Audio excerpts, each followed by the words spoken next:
In this video, I'm going to show you how to do a 2 by 2 within subjects factorial ANOVA. And the example is from the textbook where students provided comfortability ratings to 4 photographs of a professor's office. And what was manipulated here was an independent variable related to whether the office had plants or not, and the other independent variable was whether the office was tidy or untidy. And you can see here in a within subjects design, which is quite different from a between subjects design, is that each case provides 4 values because each participant actually rated each of the 4 photographs. So this participant gave it a 9 for the office that had plants in it and was tidy. And then we have plants untidy, went down to 7, no plants tidy, 7, and no plants untidy, 4. How many participants here? We've got 251 participants. So in order to conduct the within subjects factorial ANOVA, go into Analyze, General Linear Model, Repeated Measures, and you have to name each factor a particular name that's informative to you. And so factor 1 is not going to cut it. So for the first one, I'm going to call it plants. And there are 2 levels to that. Either the office did have plants or it did not. So I'm going to put 2 there. The next one I'm going to call cleanliness. And that one also had 2 levels to it. Either tidy or untidy. And then I add that to it. So that's the factorial nature to this, 2 independent variables. Click on Define.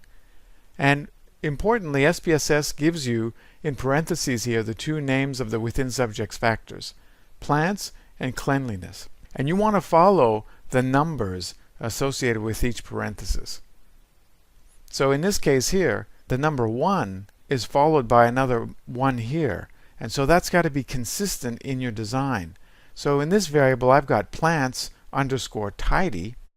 This one's also plants. So that works. 1 and 1. And then it changes from 1 to 2. Tidy, untidy. So that is consistent with the numbers presented here. So I can add this, plants tidy, plants cleanliness. It's plants and it's tidy. And this one's plants untidy. 1, 2. Now I've changed 2 and 2 from top to bottom, which means no plants. And the second number is 1 and 2. So that needs to shift with respect to cleanliness. So non-plants tidy, 2 and 1, and that's consistent with this tidy over here, 1. And then no plants untidy, 2 and 2. No plants untidy, untidy, 2, 2. So you want it to be consistent across the numbers with respect to the variables that you add to the within subjects variables box. Now you'll also want to click on Options and get Descriptive Statistics, Estimates of Effect Size, and possibly Observed Power. Don't have to bother with homogeneity tests because that's only for between subjects designs. The assumption in a within subjects ANOVA is related to sphericity, but in this case I only have 2 levels, and so sphericity is not an issue. And also sphericity is produced by SPSS automatically, so I don't have to click an extra button. Click Continue. Now you also want to click on Estimated Marginal Means. Now this button might not be here in the version of SPSS you have, but it will be findable somewhere in one of the buttons where you have the option to actually estimate the marginal means. And you want to do that because the main effect means are not going to be reported in SPSS if you click the Descriptive Statistics option I did just a minute ago. You are only going to get the main effect means if you actually input these variables into here. Now SPSS highlights compare main effects as a possibility here, but because there are only 2 levels in each independent variable, it's actually not necessary. It's in fact redundant with the ANOVA table results.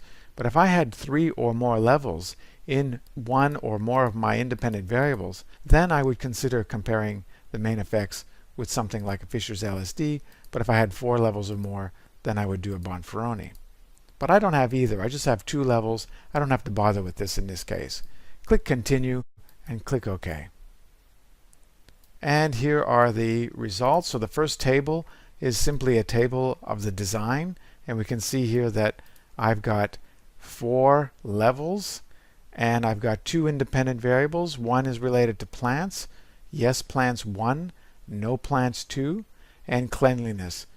Tidy, untidy, tidy, untidy. So that's the design.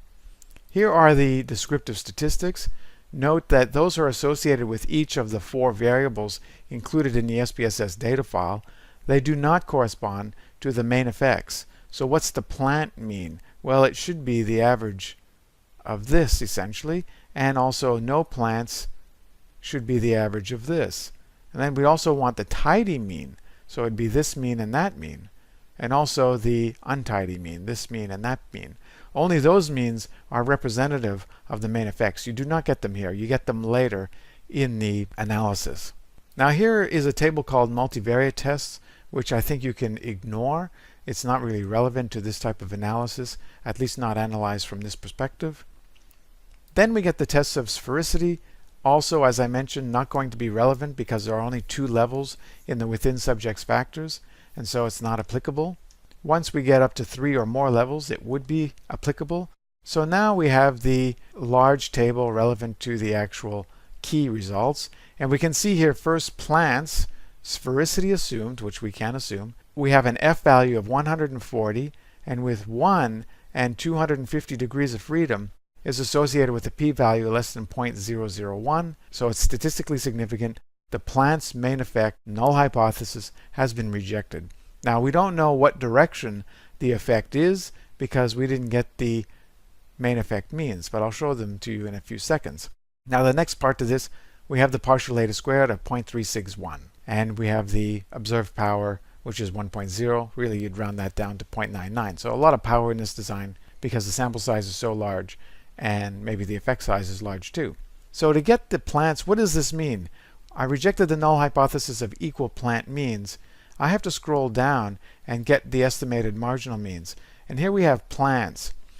And we have plants 1 and plants 2. Now you have to be aware of what those numbers mean.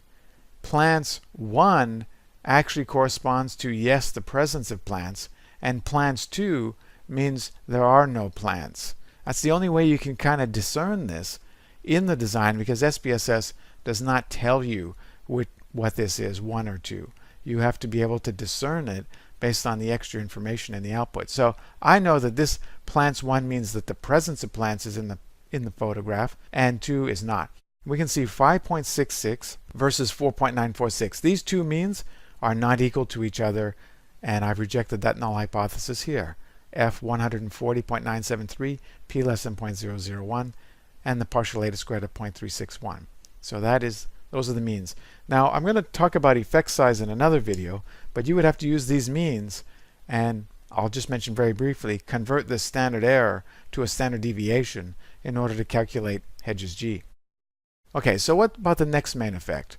We have cleanliness main effect, also a whopping F value of 1596.90, statistically significant p less than 0.001, and a very large partial eta squared of 0.865. Now what are the means in that case? Well, if we go up here, cleanliness tidy is probably going to get the number 1, and untidy the number 2. So let's go look at the estimated marginal means.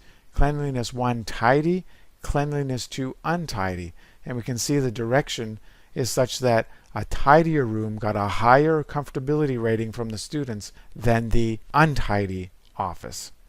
So we rejected the null hypothesis. Tidier offices receive much higher comfortability ratings than untidy offices. So, and plants also help comfortability. Now, there's also a significant interaction. Plants by cleanliness, sphericity assumed, an F value of 17.306, p less than 0.001, and a partial eta squared of 0.065. And I mentioned in the textbook that this partial eta squared essentially means that 6.5% of the variability in comfortability ratings provided by the students was accounted for by the interaction effect, excluding the effect due to plants and excluding the effect due to cleanliness. So a pretty decent sized interaction effect.